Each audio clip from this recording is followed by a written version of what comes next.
Over the years, I've talked extensively about the various video games that shaped my childhood and teenage years, from Pokemon to Final Fantasy. But one series that's been there at every stage of my life, maybe more so than most other games, is the Pikmin series.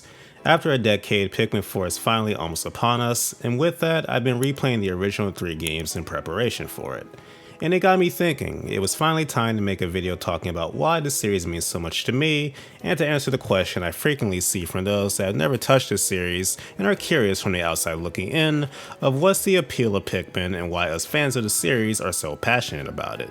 To be clear, this isn't a review or something like a video essay, this is just me gushing about a series I love. So let's get into it. It was sometime around the spring of 2002 when I was fortunate enough to receive a Nintendo GameCube and 2 games, those games being Super Smash Bros. Melee and this little game I picked out on a whim called Pikmin. And when I say I picked out on a whim, I really mean it. I had no idea what the game was about and just found the cover really interesting. To be honest, my main focus was on Melee, which I proceeded to immediately play non-stop. The original Smash Bros. Was already one of my favorite games ever, so of course a sequel that was bigger and better in every way had my little 10-year-old mind hooked. So yeah, Pikmin just kinda laid there for a few days until I was ready to take a break from Melee. And when I did eventually load up Pikmin, I liked what I saw. I loved the colorful visuals, and it was unlike anything I had ever played before. I didn't know what a real-time strategy game was at this point, so this was a one-of-a-kind game at first glance. Now, after hearing all this and how much I went on in the intro about how much I love this series, you're probably thinking right now that I instantly fell in love and the rest was history. Well, you're wrong. The premise of Pikmin 1 is Captain Olimar crash landing on a foreign planet and having to recollect all his ship parts with the help of 3 types of indigenous creatures called Pikmin within 30 days before his air supply runs out. And being Shigeru Miyamoto's spin on the RTS genre, it requires a little brain power to collect all the parts and clear the various environmental puzzles. And I, little Bao, was a dumb 10-year-old. I couldn't figure out how to get to certain areas, I had no concept of multitasking, and I had more than one Pikmin extinction event take place. And keep in mind, the temptation of Super Smash Bros. Melee was staring me right in the face. So every time I tried to get into Pikmin, I'd end up getting tired and swapping over to my other game. And that's how it went for probably half a year to a year. Pikmin just kinda sat there while I played Smash and my eventual other games. But then one day, I don't know what possessed me, but I remember thinking to myself that I'd give the game one last shot. And something just clicked. I eventually managed to get past every puzzle or enemy I had difficulty with, even if it took me forever. The forest naval area in particular, I remember being the bane of my existence and taking me like over 10 in-game days to clear. But after many hardships and scores of dead Pikmin, I managed to beat the game with the regular good ending, which is achieved by getting all of Olimar's essential ship parts and not necessarily getting every single one. That leads to the true ending, which I wouldn't get until much later in life on a replay. But I didn't just beat Pikmin, I understood the appeal in a way that I know everyone else who has played this series understands as well. If I had to describe the feeling you get from playing Pikmin in one word, it would be satisfying. It's satisfying amassing an army of adorable little Pikmin and then seeing them destroy walls, build bridges, and defeat enemies 10 times their size before bringing their corpses back to your onion for harvest. It's satisfying divvying up tasks between different Pikmin squads so you're using your limited time most efficiently. It's satisfying inching closer to your overall goal, ship piece by ship piece, seeing the ship literally come together in comparison to the wreck it starts out as. It's satisfying securing all your Pikmin before sundown and not having to see them brutally die as a result of your carelessness, and that satisfaction will only continue to grow as the Pikmin series itself grew. I was now a fan of Pikmin, but it wouldn't be until 2 years later with the release of Pikmin 2 where I genuinely fell in love with the franchise. It's Christmas season 2004, and all little Bao wanted for Christmas was the new Pikmin 2. The details on why are hazy in my memory, but I remember having to wait until it came by mail to play it. And as I'm sure you all know, getting packages on time in Christmas season is luck of the draw. And I grew up in a household where we didn't really do Christmas surprises. It was more, hey, what do you want? So my parents knew what I wanted, and I would know when it came in. And so I waited. I would tell you I waited patiently, but that would be a damn lie. I wanted Pikmin 2 and each passing day it didn't come in made the wait more agonizing. I had begun following games pre-release online at this point as well as watching G4 TV religiously, so I knew the game was far more ambitious and chock full of more content than the original already. And I needed it. So I waited day by day until Christmas Day itself arrived, and no sign of Pikmin 2. I was still having a good day, but I was definitely bummed. And then partway through the early afternoon, there was a knock on the door. A mail lady had arrived with a package, and as I'm sure you can guess, it was Pikmin 2. I must have looked starstruck because I just remember the mail lady giving me the biggest genuine smile and wishing me a Merry Christmas before leaving. And so of course I loaded the game up, and from the opening scene, I was hooked.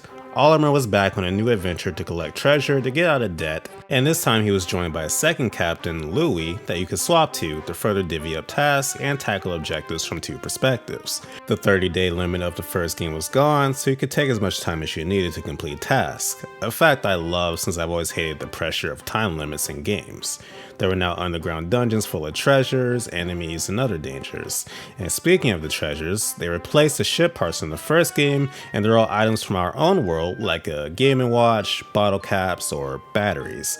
And when you bring them back to the ship gives them goofy names and descriptions that always puts a smile on my face. And I can't forget to mention that this game adds 2 more Pikmin types. The original had red, blue, and yellow, all with their own strengths and weaknesses, but now we also had the inclusion of purple Pikmin that have the weight of 10 Pikmin and could stun enemies, and my personal favorites, the white Pikmin. Poisonous Pikmin that can not only stand in poison, but also deal damage to enemies if they're eaten due to their toxic nature. They're also the fastest Pikmin type and can detect treasure on the ground with their eyes. These 2 new types of Pikmin were way more broken than their original counterparts, but to offset this, they're much rarer to attain. The game even now had a head-to-head multiplayer mode where you could race to complete objectives before your friends, while at the same time screwing them over with obstacles and hazards, a mode my friends and I put as many hours into as the main game itself. All in all, Pikmin 2 for me was just bigger and better than the original in many ways. The term cozy game gets thrown around a lot these days, and for me, Pikmin 2 is the epitome of a cozy game. Even now, starting a new playthrough from scratch transports me back to that Christmas day where everything in the world just stood still, and it was only me and Pikmin 2. So that was 2004, and I was officially a Pikmin fanatic. And then the Pikmin series would lay dormant for 9 long years. Skip to 2013. The world is a much different place, and I'm much older with more life experiences under my belt. Many things are different about me, but my love for Pikmin remained the same. The Wii U had been out for less than a year at this point, and while I really wanted the shiny new piece of hardware, being a broke college student meant I had to be smarter than that unless the system had a killer app for me that would justify the purchase.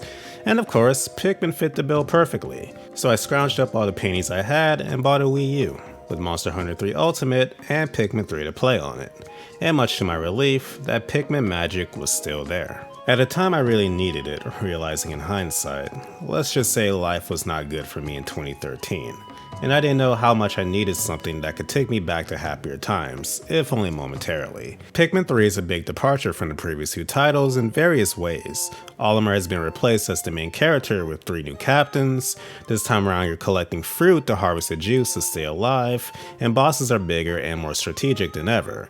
The addition of 3 captains in particular makes the multitasking more in-depth and rewarding than before. And of course, there's more Pikmin types, the rock Pikmin that can shatter crystal, and the flying Pikmin, which, as their name suggests, fly. Also, the game is just beautiful. It's really a visual feast for the eyes. And I loved every second of my time spent with Pikmin 3. Like I said, it really took me back to my childhood playing Pikmin 2 without a care in the world.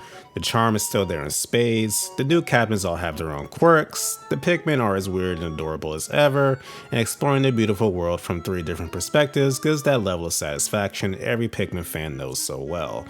But the biggest takeaway from Pikmin 3 that anyone plays it will immediately notice is the level of quality the game has in pretty much every aspect, especially from a technical one. Even now, a decade after Pikmin 3's initial release, it's very impressive just how polished the game is. I'd go so far as to call it one of the most polished games I've ever come across, in fact.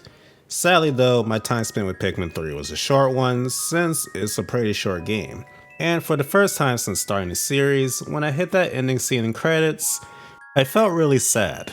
You know, as a kid, you're just excited to have experienced something. Maybe tell your friends about it, maybe immediately start a new playthrough, but as a young adult, I was just sad it was over. Yeah, I still enjoyed my time with it, of course, but I just felt kinda empty. Maybe because subconsciously I knew I had no idea if and when I'd get another Pikmin experience. Maybe it was just nostalgia messing with me. I don't know. But it was over, and then the dreaded wait for a new Pikmin title commenced once more.